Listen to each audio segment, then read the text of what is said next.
Recording this on Thursday night, getting ready for a big stretch here at Central New York. We've got 8 race nights in 10 straight days, 2 days, Sunday and Monday off. It all starts tomorrow, Fulton Speedway Outlaw 200 weekend. This guy here, Ricky Breed, who's in front of me right now, used to be one of the racers back in the Outlaw circuit and years after that, but he is going to be taking on a different role, the role he's been taking on the last few years. As a matter of fact, he is a flagger at the racetrack, so he'll be up on the stands helping make all kinds of decisions and things like that. Ricky Breed, I just saw you Sunday. How you doing, man? Good. Yeah, Going good tonight. Had a nice little concert out here on Sunday at the old location of the Country Tavern. Man, it was a lot of fun, wasn't it? Yeah, across the street. Yeah, we had about 500-600 people over there. Yeah, it was a good time. Lots of good music and everything. How was it today? I understand you were actually at the track helping them out today? Yeah, I went up there today to help set up some tents, and we got them all set up. There's a whole mess of campers up there. They're lined up like crazy, rows and rows and rows of camper. And as I was leaving, there was still a bunch more pulling in. And, of course, you were part of that weekend on the other side in the pits for many years, right? Oh, yeah. I used to go up there every year racing. My street stock days and pro stock days. Yeah, back when it was the Victoria 200. Back in the Victoria 200, all yes. that. We were the Outlaw circuit, and we loved being the Outlaw circuit, right? Oh, yeah. That was fun times back then. And some of the best street stock competition, if I remember, maybe ever, right? Oh, yeah, they used to get a ton of cars. We used to get 60, 70 cars up there for the street stock races, and it was really hard to qualify most years. I would think that somebody who's been in your position, been on the racetrack, been a part of a lot of things that happen on the racetrack, I would imagine that experience helps you a lot today when you're on the flagstand and you've got decisions to make. Oh, yeah, it really does help. Racing, being competitive, when the guys are running really hard and if they're banging just to get the guy out of the way or if they're banging, sliding into the corner and just it's rubbing as racing. Yeah, because there's a difference. Sometimes it's an easy call and you're like, oh, yeah, go to the back. He definitely. But sometimes it's just two guys going for the same spot. It's a racing deal, right? Oh, yeah. Sometimes it's just two guys going to the same spot on the track. Mm-hmm. Is it fun? Being up there on the stand? Oh, yeah, it's a lot of fun. I'm right there in the action. Get to wave the green flag and get everybody going, and then the yellows and getting calls from upstairs and keeping everything rolling. Is it the same adrenaline rush? It's probably not the same as being a driver, but I've actually thrown the green flag at a modified race, and when they come by that first time, boy, you feel them. Oh, you do really feel them. The biggest one I felt was when I did World of Outlaw sprint cars.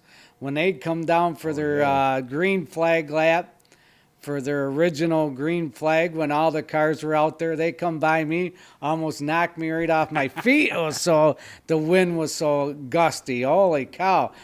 Almost blew my hat and my headphones off. I had to hang on to them. Almost lost the green flag and everything. I had to really grip a hold of that flag that night. So you weren't expecting that? No, not at all.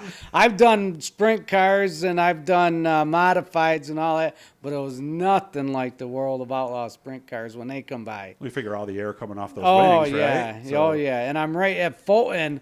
I'm right above them. Yeah. I'm right above them at Fulton Speedway. How far down are they below your feet? Not too I don't much, know. right? I think when I wave my big flag, I think I can hit their wings. Of course, you remember at Brewerton when one of the modifieds knocked the flag stand down. Oh, yeah. It tumbled there, right? Yeah. It tumbled around and it got right into the flag stand. Yeah, and Dick Sweet had the wherewithal somehow to climb onto what was left and throw the red. Yeah. So I know guys who've been hit by stuff, debris on the track and things like that. It's not exactly, you don't necessarily know you're safe up there, do you? Oh, no. Yeah, I'm watching all the time the cars coming at me. And we do have big bars next to me and the plexiglass. And last year, a rock come right through the plexiglass and knocked a big hole in it. Well, at least it didn't knock a big hole in you. No, so I know. Yeah. Luckily, I wasn't in the way of that. We'll get with Ricky to tell some more stories from back in the day. But the one story I did want to tell today, and you know where we're going here. Oh, yeah. This was at Utica, Rome, I believe. When was this? Maybe 4, 5, 6 years ago, something like that, maybe? Yeah, 6, 7, yeah. Yep. You won was it a street stock, pure stock race? Street stock. And I wasn't working. I was just there taking pictures for Doug's Dirt Diary. And what happened? A mouse hopped out of the car and ran away. We all looked at each other like, Did that just happen? Yeah, yeah. A mouse jumped out of the car and ran across the track. The girls are going, "Ah, look at a mouse! Look at a mouse!" That was funny.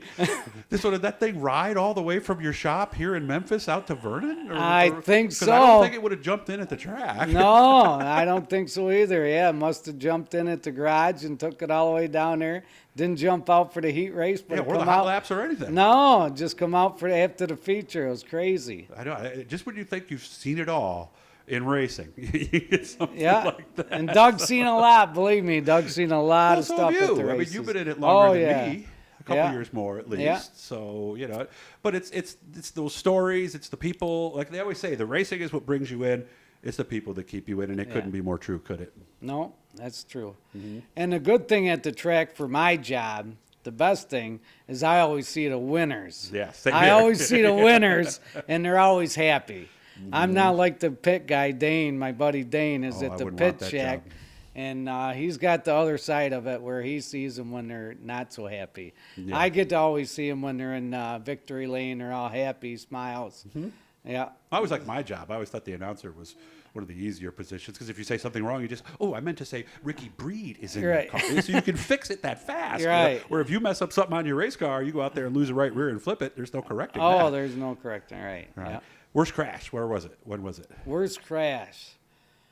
Well, I flipped a few times. There's a lot of bad ones. I did flip at Syracuse, and that's probably That's the one, huh? I was probably going the fastest speed at Syracuse when I flipped there. I hit one of them Jersey barriers, and up I went and over I went, and I landed on my wheels, luckily. And I actually raced that car the following week. No kidding. It was unbelievable how we got the car back together. So the shocks absorbed it all and the car was okay. huh? Yeah, but the hardest hit I had, the hardest I ever been hit in a car, actually, believe it or not, was in a 4-cylinder enduro race at Weed Sport. I rolled the car. I was laying upside down on the roof, and a car come by and T-boned me right in the door, and I didn't have no roll cage or nothing in the car.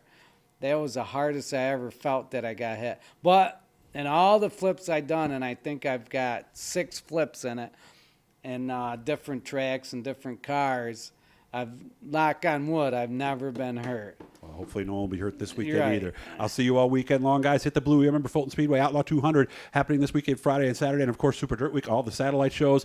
It's a great time to be a race fan in Central New York. Good to see you, Ricky. You take care of yourself, man. Okay, thank you.